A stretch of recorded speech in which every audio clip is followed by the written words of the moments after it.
was the rotation of the ribs compared to the vertebral bodies.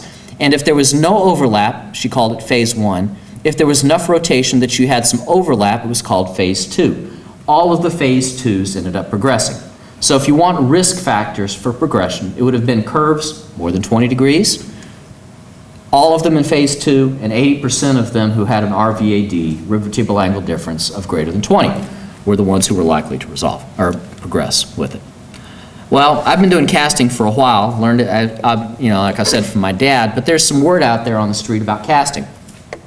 And it is that traditional wrister casting has a very high instance of creating rib deformities and cast sores. Instrumentation, modern instrumentation, growing rods and vectors have made casting obsolete for very obvious reasons, and that casting and dinosaurs should really be discussed together.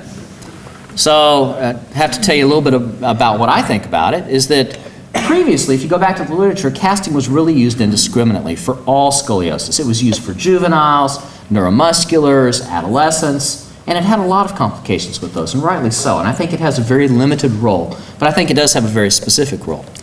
For infantile curves, our instrumentation really isn't great.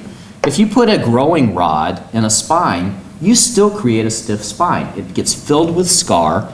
You still have this posterior tether. They tend to crankshaft or rotate around these things.